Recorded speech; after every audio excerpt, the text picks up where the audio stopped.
Hey everyone, how's it going? Forrest here, again with another installment of my complete analysis of all of J.S. Bach's chorale harmonizations.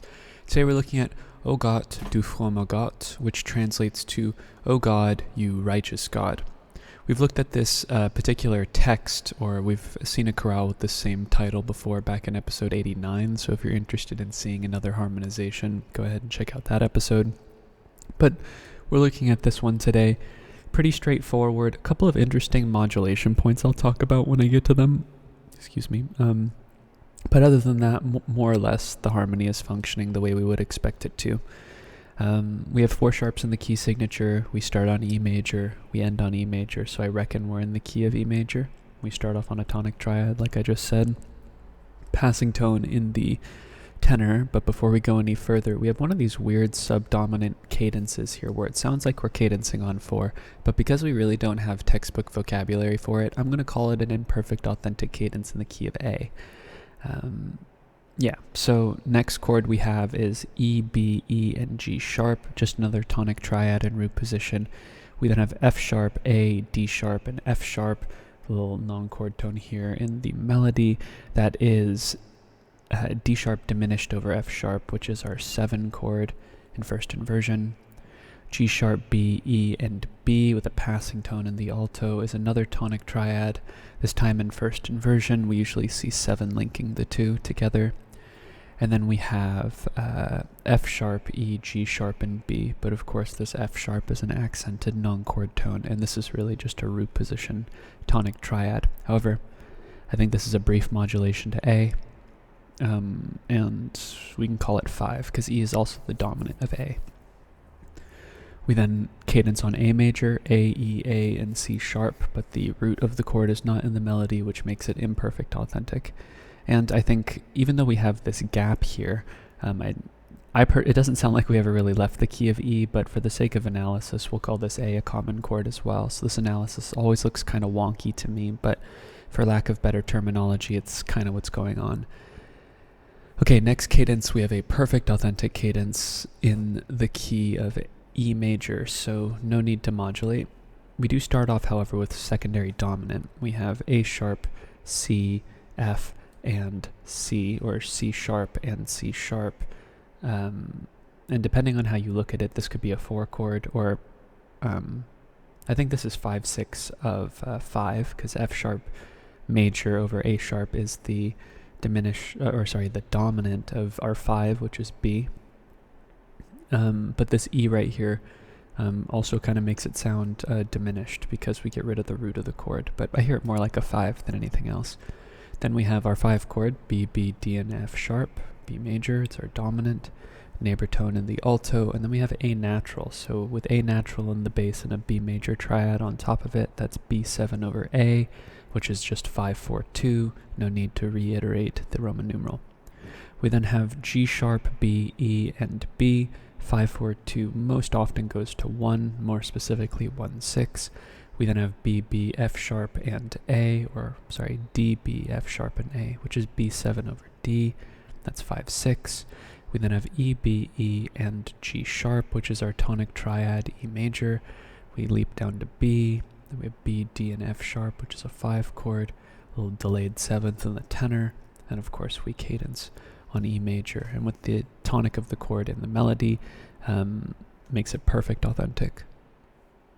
Alright, we have an imperfect authentic cadence in the key of E major.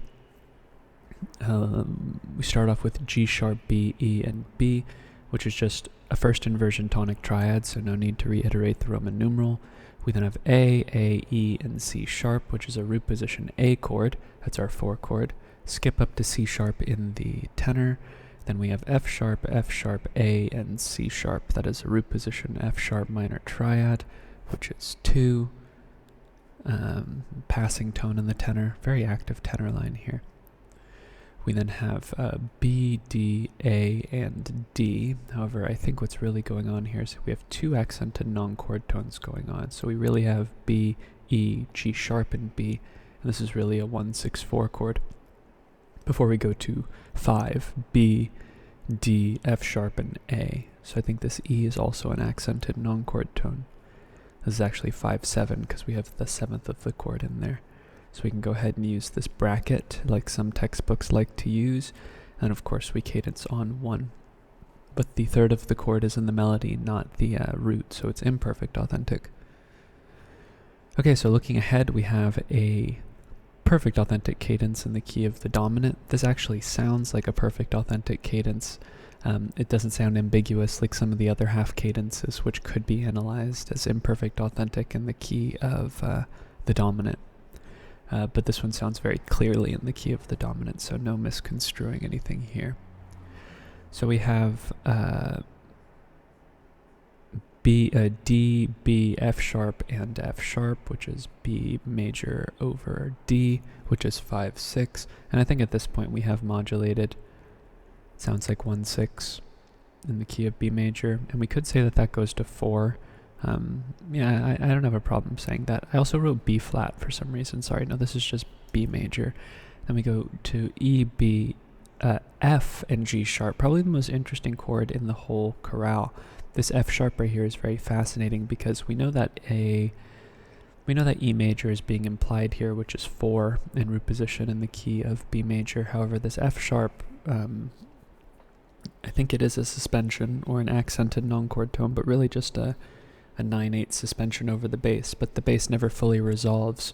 Instead, we get a completely different quality of chord because the rest of the voices, including the bass, move around it. So we instead get C sharp, E, and A sharp, which is A sharp diminished over C. We expect 4 to go to 7/6.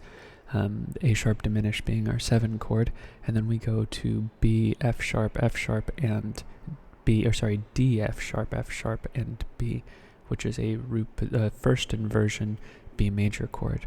We leap up to B in the tenor, and then we have E, B, G sharp, and C sharp, which is C sharp minor 7 over E.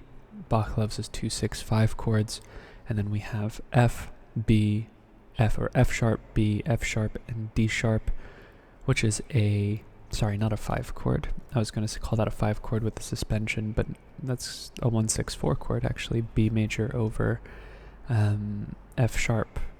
And then we have, that's also not a non-chord tone. Just what's happening on this beat here is we have F sharp, A sharp, F sharp, and C sharp with an anticipation in the melody. So that's just a 5 chord. We could use the bracket again, and then we cadence on 1. Okay, looking ahead, we have another one of these interesting cadences that kind of sounds like we're cadencing on the subdominant again, so I'll call it an imperfect authentic cadence, but it sounds a little bit more imperfect authentic cadence like in the key of A than our first cadence. I will give it that credit.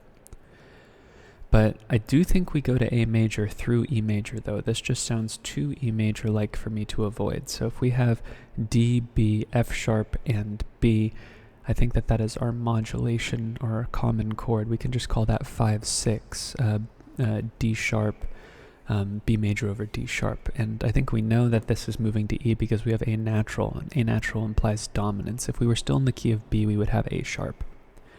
And that goes to E major, E, G sharp, E, and B. So that would be our tonic triad. Then we have 2 neighbor tones in the lower voices, and then we get the same chord again, so no need to reanalyze. But we have 2 passing tones this time in the lower voices. They're just moving in thirds of one another. Then we have G sharp, B, E, and E with the passing tone in the alto. And I think, if I'm not mistaken, this is where we modulate. It's kind of a hard point to say. We could say we modulate on the dominant or beforehand. But I'm going to say we modulate here because the harmonic rhythm has sort of slowed down in this measure to 1 chord per half measure. So we have a tonic triad here, then we have a dominant triad here in terms of A, and that really gets solidified in with the D. So we'll just call that 7 because this is just an E7 chord. And notice how we have this F sharp here that is an accented non-chord tone just like the first measure, which makes me feel like these two are somewhat kindred spirits. And then of course we cadence on A, and it's imperfect authentic because we have C sharp in the melody rather than A. Alright, moving ahead, we have an imperfect authentic cadence in the key of B major again. It's kind of or we have an authentic cadence like B major again, but this time it's imperfect as opposed to the perfect one we had earlier.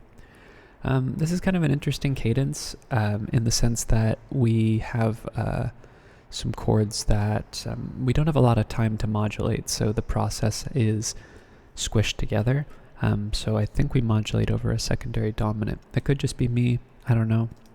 But we start off with A major again, so we don't need to reanalyze. Passing 7th in the bass. We then have F sharp, A natural, and C sharp. So typically I would expect the A sharp to be here, but we get it on the next beat. So this is 6 in the key of A major, and I don't think it's very likely that we're introducing the idea of B major through a minor dominant, especially in a major key. It just doesn't make too much sense. The reason why I think this is kind of a weird situation is because A and B are not adjacent to one another on the circle of fifths, so they don't have any common ground. They have triads that are similar to one another, but not identical. Like you have B minor and B major. You have, I take that back. The keys both have C sharp minor in them, so you could use that as a common chord. But other than that, they don't have chords in common with one another. So they have the 2 and the 3 in common with one another. So there is a common chord you can use to modulate. But here we use this juxtaposition or this ascending line of A sharp going to B to modulate. But we have 6 here, and then we have E, C sharp, A sharp, and C sharp, which is A sharp diminished over E, which is 7, 6, 4 of 2 in the key of A major. But I think in the key of B major, this is just 7, 6, 4. And it's kind of interesting that we have the E in the bass here rather than the C, but it just makes sense stepwise because we really just have a line here going from A to B. But then, of course, that goes to B major, B, D sharp, B, and F sharp. So instead of getting a major chord, we get, or a minor chord like we would expect, we get a major chord. So we see this interesting juxtaposition. And yeah, there's really no way you cut it because there aren't any diatonic scales, or the major nor the minor scale have 2 where they have 2 where the quality of the triad is major. So it's interesting trying to use this method to modulate between the 2. But he does so with very minimal resistance. I think it sounds very wonderful. We then have C sharp, E, B, and E, but I think it's this A that's our chord tone here. And this is just a 7/6 suspension over the bass, or an accented non-chord tone. So A sharp, C, this is A sharp diminished over C sharp, which is 7/6. We've seen this before in the key of B major. And then we cadence on 1. And this is, apologies, 1/6 because it's over D sharp. So we have 1/6, 6/6, 1. Bach uses these 7/6 chords to link tonic triads that are inverted. So 1 and 1/6, 1 and 1/6 and 1. It can go either way. All right, moving ahead, we have, pretty interesting, a deceptive cadence. So we're still thinking in terms of, we're going to be thinking in terms of E major for the rest of the chorale here. So this B is now our 5. We then have G sharp, E, B, and B, which is our tonic triad in first inversion, which is interesting. Instead of going up a 4th, he goes up a 6th.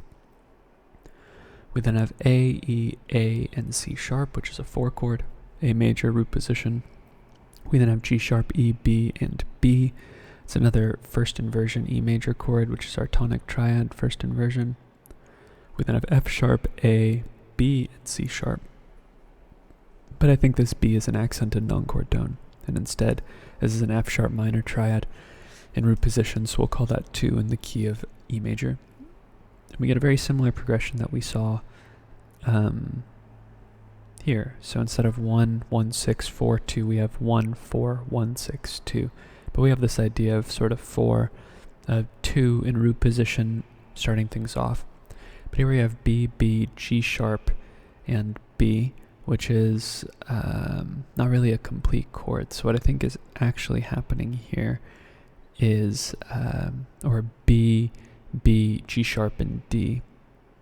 So I don't think that there's a 3-6-4 chord going on here. I think these are accented non-chord tones, and really it's B, A, F sharp, and D. So I really would think what's being applied here is a root position 5-7 chord, and in the context of a cadence, this makes sense.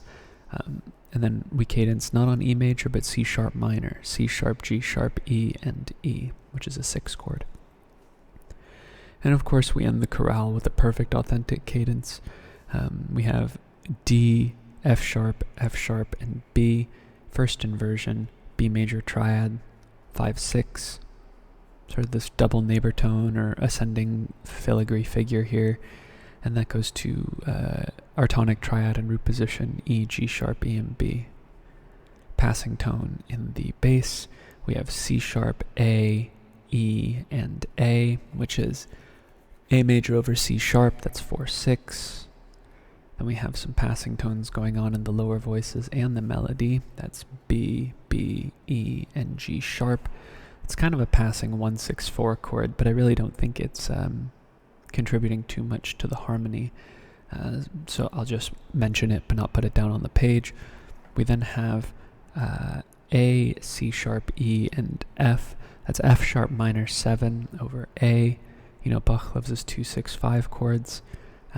Then we have B, B, D sharp, and F sharp, which is our B major triad, our 5 chord and root position, passing 7th in the bass. And then we cadence on E major and root position, E, G sharp, B, and E. Perfect authentic cadence. So all in all, I think maybe the hardest point of analysis here is here, where we have this awkward modulation. So we have a descending line and an ascending line, and because A and B are not adjacent to one another on the circle of fifths, they don't have a lot of points of common ground. So instead of using a common chord, Bach sort of throws us for a loop where we use the diminished chord to the secondary dominant to modulate. So that's why I ultimately decided that that's where it happened, because the fact that the common chord between B minor and B major is the 7, the diminished 7 when you add the leading tone to the minor scale. But bearing all that in mind, this is a very beautiful chorale. I thought it had an interesting form with the quarter rests. It had a very interesting profile because of that. So visually it's pretty interesting because you're not used to seeing a lot of implied rests. Usually you get like a little pause, like a comma after the phrase ends, just to allow for the new phrase to begin, because because this is song and it has like a textual basis. So it just like has punctuation. And that's really what the fermatas do. But the quarter rests are kind of interesting to add there as well. Like, why aren't these notated as dotted half notes instead of regular half notes? I don't know. It's just food for thought, just interesting things to ponder. Not that it really makes a huge difference, because this is really more what gets sung anyways, but we don't see rests a lot in the chorale textures. But I think I will leave you all on that note. Thank you so much for watching the video and continuing to support the channel. I hope you take care.